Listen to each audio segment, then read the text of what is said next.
कुछ लोगों को आपने देखा होगा कि तकलीफ और मुसीबत होती है तो उनके आंखों से आंसू बहने लगते हैं, चेहरा मुतगय्यर हो जाता है, गम के आसार नुमाया हो जाते हैं। तो ये न समझना कि ये बेसब्री, इस नुक्ते को भी ध्यान में रखो। जो फितरी तकाजे हैं, गम के जो फितरी तकाजे हैं, अगर वो हो तो बेसब्री नहीं है। ये न समझो कि सब्र के माना ये है कि मुसीबत का एहसास ही खत्म हो जाए। अरे मुसीबत का जब एहसास ही खत्म हो जाएगा तो सब्र किस पर करोगे? एहसास का खत्म होना बेहिसी है। बेहिसी कोई अच्छी चीज नहीं। एहसास हो फिर भी कोई नाशुक्री का कलमा न निकले।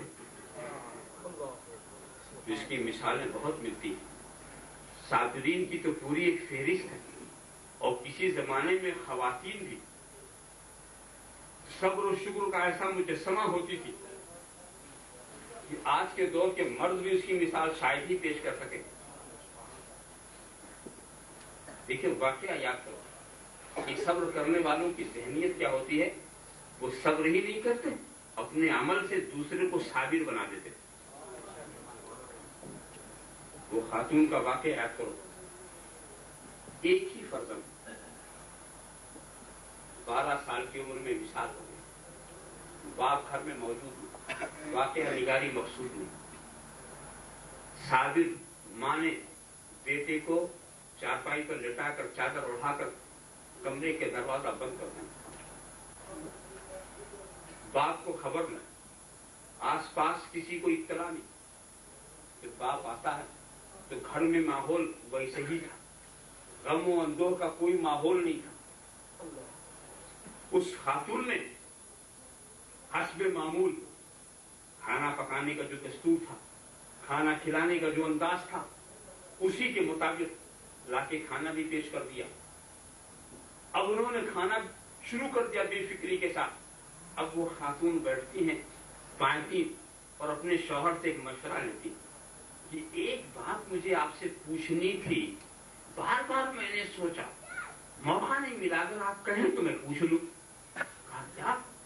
कहा मेरे पड़ोसी ने एक मुझे अमानत दिया था और ये कहा था कि ये चीज मेरी है, अभी अपने पास रख, मैं जब चाहूंगा ले लूंगा। तो पड़ोसी ने वो अमानत जो मुझे दी मेरी हिफाजत में किया और 10-12 साल से वो मेरे पास रही नहीं। तो उस चीज से मुझे मोहब्बत पैदा हो गई, उस चीज से मुझे उल्फत पैदा हो गई। अब वो पड़ोसी मांग रहा है मैं दूं कि ना दूं।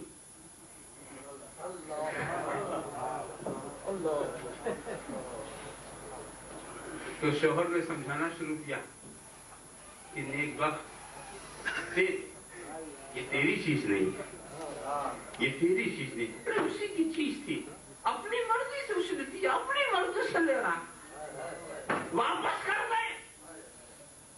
कहा कि मुझे उससे मोहब्बत हो गई, उल्फत हो गई, इतने दिनों से वो मेरे पास है, मेरा कलेजा न फट जाए, मेरा दिमाग न मुतासिर हो जाए। कहा ये तो कोई इंसाफ की बात नहीं है, चीज किसी की है और कलेजा तेरा फटे, चीज किसी की है, दिमाग तेरा खराब हो। अरे जिसकी चीज थी वो मांग रहा, दे दे, खुशी से दे दे, ये शराह सब्र के साथ दे दे, नशाते तबाह के साथ दे दे। जब ये माहौल उसने बना लिया और बनाने के बाद उसने असल वाक़या कहा कि बस ये ऐसे ही लगता हुआ मामला है कि रब तबारक व तआला ने हमको एक अमानत दिया था, अमानत दिया था और 12 साल तक वो अमानत हमारे साथ रही, हमारी मोहब्बतों शफ़क़तों का मरकज़ बन गई, मगर जिसने दिया था उसने ले लिया। ये उसी की चीज थी, हमारी चीज नहीं थी, ले लिया। उस सातिरा खातून ने जो माहौल बनाया तो शौहर की आंख से आंसू का कतरा भी नहीं गिर सका, शौहर की आंख से। तो दोस्तों बात यही है, हमारी परेशानी ये चीज है, जो चीज हमारी नहीं होती उसे भी हम अपना समझते हैं, इसीलिए तकलीफ होती है। अपना समझने ही की वजह से तो तकलीफ है, अगर हम अपना न समझे तो तकलीफ कैसे? जब चीज हमारी, तो हाल ये है کہ ہماری تو کوئی چیز ہی نہیں ہے. ان اللہ اشترى من المؤمنین انفسهم واموالهم بان لهم الجنہ. اللہ نے مومنین کے جان و مال کو جنت کے بدلے میں خرید لیا. تو نہ یہ مال ہمارا ہے نہ جان ہماری ہے.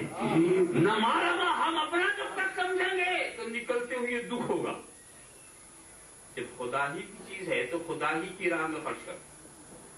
اب یہ اسی سے پوچھو, جب کسی کی امانت ہے تو اسی سے پوچھو نا کہ کہاں خرچ کریں.